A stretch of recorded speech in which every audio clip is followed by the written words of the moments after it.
마가의 다락방에 성령이 불같이 임했던 그 성령 세례, 그 놀라운 기적 이후에도 사도들은 정해진 시간에 규칙적으로 기도를 드렸습니다. 유대인들은 하루에 3번, 오전 9시, 오후 12시, 오후 3시에 기도하는 관습이 있었는데, 특별히 오늘 본문에는 예수님의 제자였던 베드로와 요한이 제9시, 즉 오후 3시에 기도하러 성전에 올라갔습니다. 그런데 그날따라 베드로와 요한은 성전 미문에서 나면서부터 걷지 못했던 자를 주목하게 됩니다. 분명한 것은 성전 미문에서 구걸하던 그 자는 그날만 그곳에 있었던 것이 아니었다라는 것입니다. 늘 다른 사람들의 도움으로 그곳에 앉아 사람들에게 구걸을 했었던 그러한 사람이었기 때문에 제자들도 성령을 체험하기 이전에도 늘 관습에 따라 그곳에 올라갔을 때 그를 수도 없이 많이 지나쳤을 것인데, 그 전에는 그렇게 신경 쓰이지 않았던 그 사람이 성령 충만을 입었던 제자들은 그날은 그냥 지나치지 못하는 것을 우리가 보게 됩니다.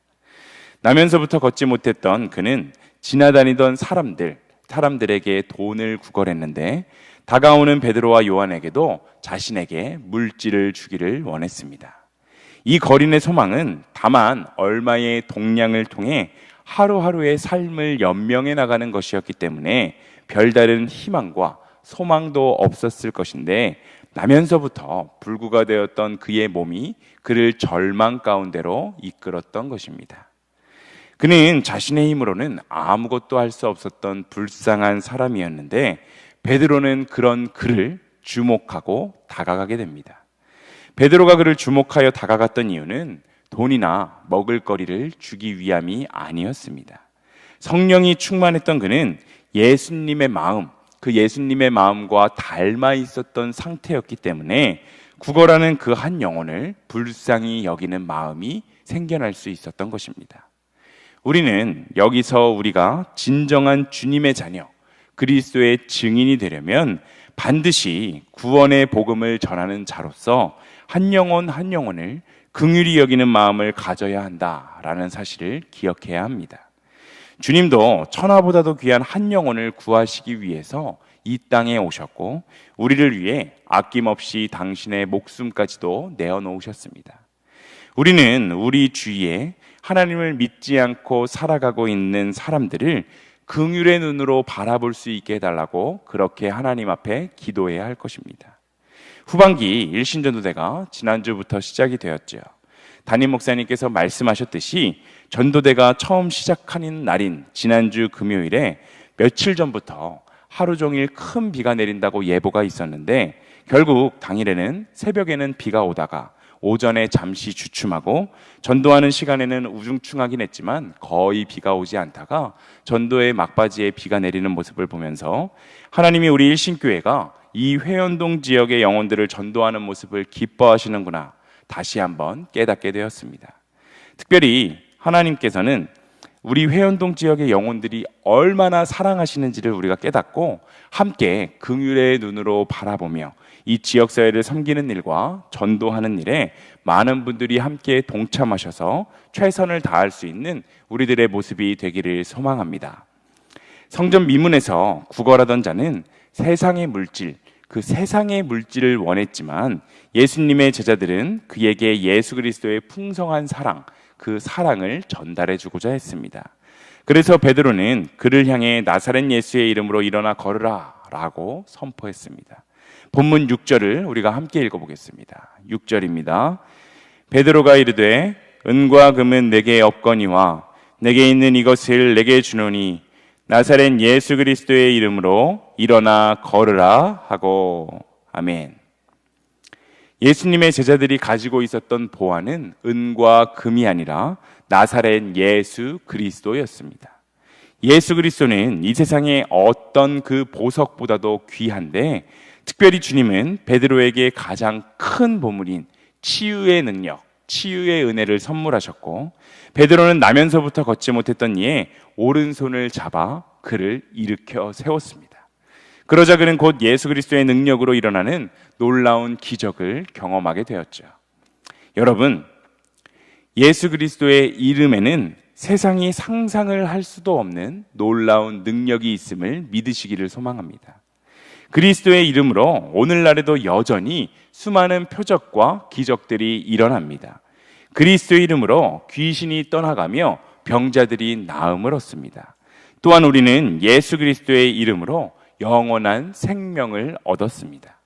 나면서부터 걷지 못했던 사람은 예수님의 제자들에게 세상의 물질을 구했는데, 이러한 모습은 오늘을 살아가는 우리들의 모습과도 굉장히 비슷하지 않습니까?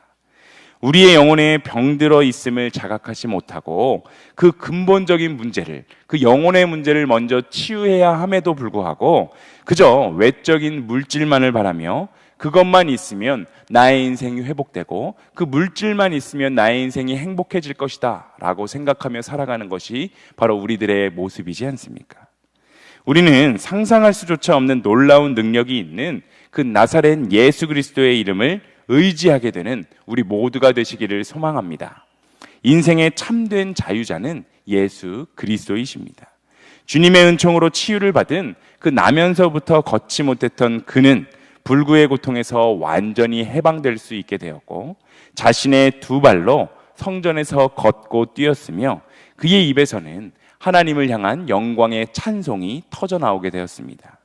예수 그리스도의 이름은 사람을 회복시키며 하나님께 영광을 돌리게 한다라는 이 사실을 기억하며 날마다 우리의 영혼을 치유시키며 회복시켜 주시는 예수님의 사랑에 감사하는 그러한 삶을 살아가는 우리 모두가 되시기를 소망합니다.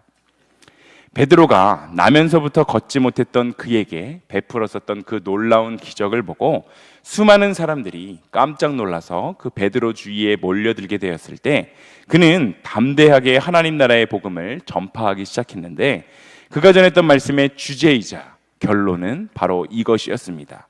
오늘 본문 19절의 말씀을 함께 읽어보겠습니다. 19절입니다.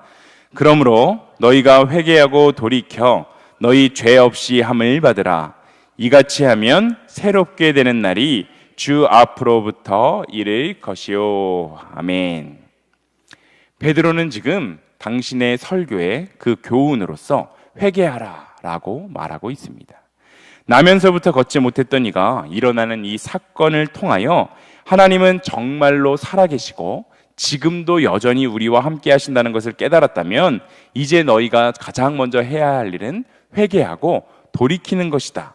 이같이 하면 새롭게 되는 날이 너희에게 이를 것이다 라고 말하고 있는 것입니다. 그렇다면 과연 우리의 회개는 어떠합니까? 회개한다고 한다는 그 사람의 세 가지 부류가 있습니다.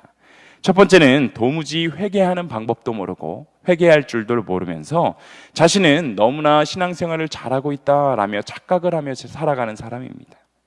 죄의 고백은 전혀 하지 않으면서 당신은 구원받았다고 외칩니다.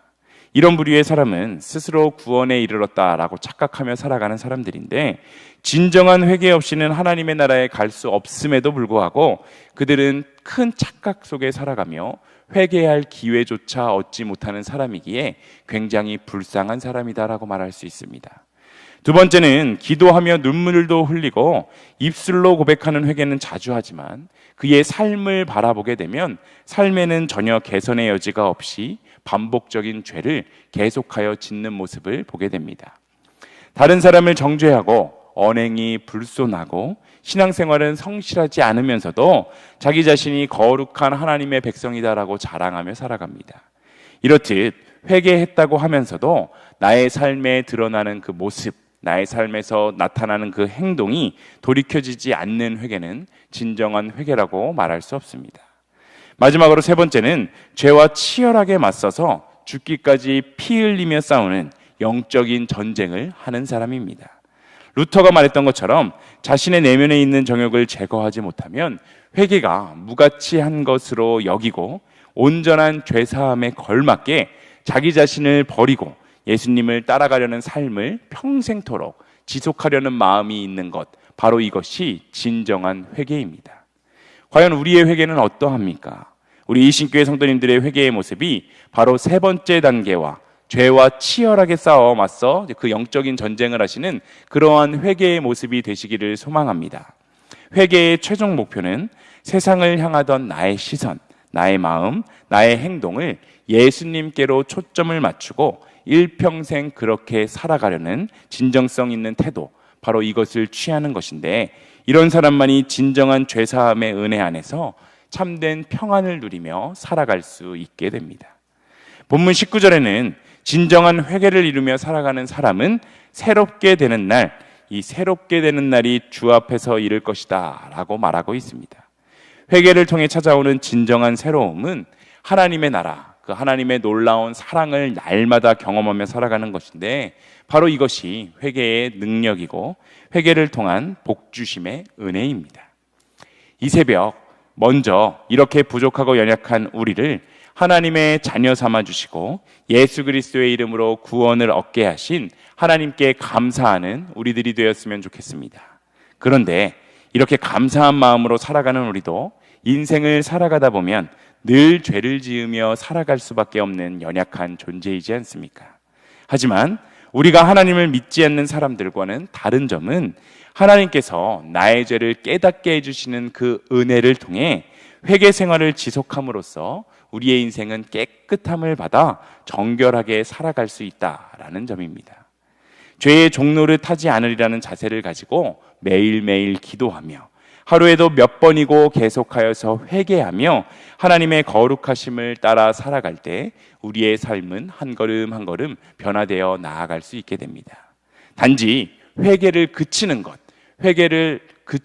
죄를 깨닫게 해주셨음에도 불구하고 우리가 그 죄를 죄로 여기지 않고 회개를 그치는 것이 문제가 될 뿐이며, 계속하여 회개할 수 있게 된다면 우리는 죄를 이기며 살아갈 수 있다는 사실을 기억하시기를 소망합니다.